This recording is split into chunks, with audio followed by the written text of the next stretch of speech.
Digvijay Singh ji, RTN Singh ji, Jagdambika Pal ji, Pramod Tiwari ji, Akhilesh Pratap Singh ji, सुभाषमणि Tripathi ji, Congress party के हमारे सब कार्यकर्ता, भाइयों और बहनों, युवाओं, आप सबका यहां बहुत बहुत स्वागत, नमस्कार। 2004 से दिल्ली में कांग्रेस पार्टी की सरकार और उस सरकार को आपने चुना। जब हम चुनाव लड़े थे, हमने आपसे सिर्फ एक वायदा किया था, बाकी पार्टियां 10-15 वायदे करती हैं, हमने आपसे सिर्फ एक वायदा किया था, अगर दिल्ली में कांग्रेस पार्टी की सरकार बनेगी तो वो गरीबों की, पिछड़ों की, दलितों की, अल्पसंख्यकों की, कमजोर लोगों की, किसानों की, मजदूरों की सरकार बनेगी और जो भी वो काम करेगी वो इस देश की कमजोर जनता, इस देश की गरीब जनता के लिए करेगी। हमारे विपक्ष में एनडीए के लोग खड़े थे, उन्होंने आपको नारा दिया इंडिया शाइनिंग। किसी को याद है इंडिया शाइनिंग का मतलब क्या होता है? कोई बता सकता है मुझे? देखिए, किसी को याद भी नहीं। भारत चमकेगा नहीं, भारत चमकेगा नहीं, भारत चमक रहा है। और वो आपके बीच में आए और आपसे उन्होंने कहा, भैया आपका भारत चमक रहा है। आपको अजीब लगा, आपने अपने आप से पूछा, भैया ये किस कौन से भारत की बात कर रहे हैं? हमारे घरों के सामने सड़क नहीं है, घर के अंदर बल्ब नहीं है, रोजगार नहीं मिल रहा, ये कौन से हिंदुस्तान की बात कर रहे हैं? फिर एक होशियार पत्रकार ने उनके सबसे बड़े नेता से सवाल पूछा। उसने पूछा, भैया ये जो आपका नारा है, ये अंग्रेजी का नारा इंडिया शाइनिंग, ये आपको मिला कहां से? और झट से उन्होंने जवाब दिया, एक रात में टेलीविजन देख रहा था, अपने घर में टेलीविजन देख रहा था और टीवी पे एक इश्तिहार आया सूट का और उसमें लिखा था इंडिया शाइनिंग अंग्रेजी में। मैंने सोचा, देखो कितना अच्छा नारा है, इसको हम प्रयोग करेंगे, पूरे हिंदुस्तान में इसको चलाएंगे। आपके घर में नहीं आए, आपने नहीं पूछा कि भैया आपका हिंदुस्तान चमक रहा है, आपके घरों में खाना नहीं खाया, घर के सामने जो गंदे कुएं में गंदा पानी है वो नहीं पिया, अंग्रेजी में आपसे कह दिया भैया हिंदुस्तान चमक रहा है, 5 साल राज किया और कह दिया। अगर वो आपके घर में आए होते, एक बार आए होते, तो ऐसी बात बोलने से शर्माते। हुआ क्या? आपने 2004 में कहा हमें आम आदमी की सरकार चाहिए, ये इंडिया शाइनिंग आप रखिए, अपने एसी कमरे में रखिए, अपनी बड़ी गाड़ियों में रखिए, हमें गरीबों की सरकार चाहिए, हमें चाहिए मनमोहन सिंह जी, हमें चाहिए सोनिया गांधी जी, और आपने हमें चुनाव जिताया। मैंने आपसे कहा कि एक ही वायदा किया था, वायदा ये था कि सरकार गरीबों की बनेगी। पहला काम क्या किया? मनरेगा। आपके बीच आए और आपसे पूछा, भैया क्या कमी है? आपने हमें बताया, देखिए शहरों में आसानी से रोजगार मिलता है, बड़े लोगों के घर में रोजगार आसानी से मिलता है, मगर हम गरीब हैं, गांव में रहते हैं, रोजगार यहां नहीं मिलता। और हमने दुनिया की सबसे बड़ी रोजगार की योजना शुरू की। योजना का मतलब क्या है? योजना का मतलब यह है कि जो भी गरीब इस देश में रोजगार चाहता है, किसी भी धर्म का हो, हिंदू हो, मुसलमान हो, सिख हो, ईसाई हो, किसी भी जात का हो, किसी भी धर्म का हो, किसी भी प्रदेश का हो, उसको हम रोजगार गारंटी देके देते हैं।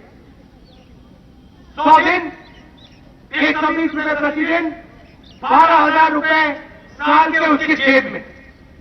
अगर वो काम करना चाहता है, अपने देश के लिए पसीना देना चाहता है। और आज की मुख्यमंत्री जी ने क्या कहा? खड़े हो गए इसी स्टेज पे, पहली बात बिना समझे, बिना प्रोग्राम को देखे कह दिया कांग्रेस पार्टी का नाटक है, मनरेगा से किसी को फायदा नहीं होगा। अब देखिए, जाइए आंध्र जाइए, पूछिए गांव में, महाराष्ट्र जाइए, दिल्ली जाइए, हरियाणा जाइए, असम जाइए, केरल जाइए, जहां कांग्रेस पार्टी की सरकार है, पूछिए मनरेगा से क्या मिला। और मैंने ये सवाल बहुत बार पूछा है, जब भी मैं गांव में जाता हूं, पूछता हूं मनरेगा से क्या मिला, 3 जवाब मिलते हैं। गांव में रोजगार मिला, इज्जत मिली, और पहली बार हमें लगा कि सरकार ने हमारा हाथ पकड़ा। और आपकी मुख्यमंत्री कहती है कि मनरेगा से किसी को फायदा नहीं हुआ। गलत कहती है।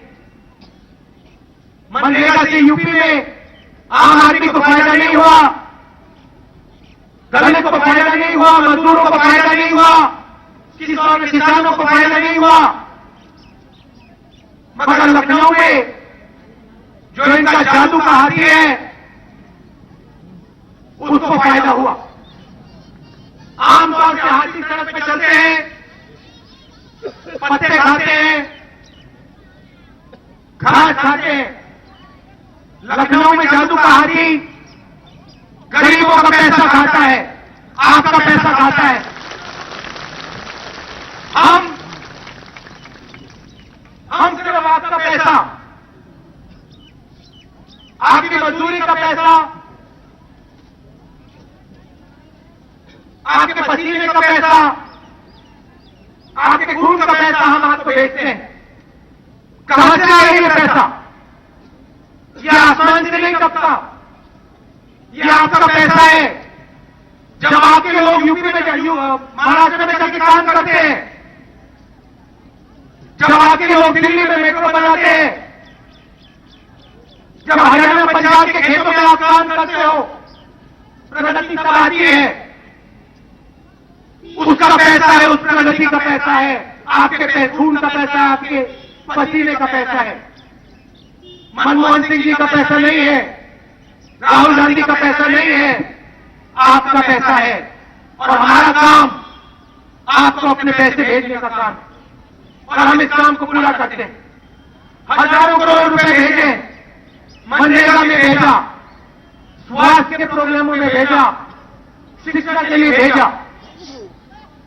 स्वास्थ्य में हजारों करोड़ रुपए भेजा हमने। क्या हुआ? बाबू सिंह जी मंत्री थे, उठा के ले गए, आपके पैसे को। और अब क्या हो रहा है? बीजेपी के लोग उनको अपनी पार्टी में डाल रहे हैं। वही लोग जो पूरे हिंदुस्तान में यात्रा की है, उनके नेता ने पूरे हिंदुस्तान में यात्रा की, भ्रष्टाचार की बात की। मगर जब वो कर्नाटक में जाते हैं, कर्नाटक में बीजेपी का भ्रष्टाचार उनको नहीं दिखता, बाबू सिंह जी का भ्रष्टाचार उनको नहीं दिखता, उत्तराखंड में भ्रष्टाचार नहीं दिखता, पंजाब में भ्रष्टाचार नहीं दिखता, गुजरात में भ्रष्टाचार नहीं दिखता। हमें दिखता है, हमारे मंत्री जेल में हैं, और जहां भी हमें भ्रष्टाचार दिखता है हम लड़ते हैं। लोकपाल मिल रहा है, कॉन्स्टिट्यूशनल लोकपाल की बात की, कहा कि जिस प्रकार इलेक्शन कमीशन इंडिपेंडेंट होता है उस प्रकार लोकपाल को होना चाहिए। और उस बिल को बीजेपी के लोगों ने, विपक्ष के लोगों ने पार्लियामेंट हाउस में मारा। 22 साल दिए आपने इन लोगों को, 4 बार समाजवादी पार्टी, 3 बार मायावती जी, 3 बार बीजेपी। क्या मिला आपको? 22 साल में क्या मिला? कुछ नहीं मिला। आपके लोग जाते हैं महाराष्ट्र देखो, बंबई को देखो, कोई गया बंबई यहां से? बंबई में विकास दिखाई देता है? जोर से बोलो भाई, दिखाई देता है। दिल्ली में दिखाई देता है? यूपी में दिखाई देता है? क्या आपको यूपी में हक नहीं है? रोजगार का हक नहीं है क्या? आपको रोजगार नहीं मिलना चाहिए यूपी में? नहीं मिलना चाहिए? बंद करो भैया, फिर करो चुनाव, बंद करो। रोजगार नहीं मिलना चाहिए आपको, स्वास्थ्य नहीं मिलना चाहिए। आप जवाब तो मिलना चाहिए नहीं? अस्पताल मिलना चाहिए, स्कूल मिलना चाहिए। अब कुछ दिन पहले मैं गया, दौरा था मेरा, एक अस्पताल दिखाई दिया, उसकी पेंटिंग हो रही थी। मैंने सोचा अंदर जाके देखता हूं। अंदर गया, बाहर अच्छी पुताई हो रही थी। मैंने पूछा भैया अंदर जाके देख सकता हूं? जाओ, आप एमपी हो, आपको नहीं रोकेंगे। अंदर गया, मैंने सोचा डॉक्टरों से बात करता हूं। मुझे एक डॉक्टर नहीं मिला, एक नर्स नहीं मिली, एक मरीज नहीं मिला। पता क्या मिला? कुत्ते मिले, कुत्ते। मैं बाहर गया, उनसे पूछा भैया, जो अधिकारी थे, भैया ये क्या हो रहा है? मैं डॉक्टर ढूंढने गया, कुत्ते मिले, अंदर कुत्ते बैठे, बाहर आप पेंटिंग कर रहे हो, ये क्या मजाक है? उन्होंने कहा देखिए, वो देखिए राहुल जी खेत है वहां पे, वहां से सड़क आ रही है, नई सड़क बनाई है चमकती हुई। मायावती जी का हेलीकॉप्टर उतरेगा, वो सड़क में आएंगी, 15-20 गाड़ियां होंगी, अच्छी सड़क होगी, उनको पता नहीं लगेगा। फिर वो यहां आएंगी, उनको हम चमकता हुआ अस्पताल दिखाएंगे। फिर वो वापस चले जाएंगे हेलीकॉप्टर से, हमारा ट्रांसफर नहीं होगा, हम बच जाएंगे। इस प्रकार से आपकी सरकार चल रही है। ये लोग आपके बीच में नहीं आते हैं, आपके घरों में खाना नहीं खाते हैं, आपके कुएं में है जिसका गंदा पानी है वो नहीं पीते हैं। मैं आता हूं आपके बीच में, एक दो रोटी खा लेता हूं, कभी कभी कुएं का गंदा पानी पी लेता हूं, पेट खराब हो जाता है, मगर अच्छा लगता है मुझे। मुझे भी मालूम होना चाहिए हमारे किसानों को क्या सहना पड़ता है, मजदूरों को क्या सहना पड़ता है। मगर आपके जो बाकी नेता है नहीं आते, हेलीकॉप्टर में उठते हैं और फिर आपसे वोट मांगते हैं।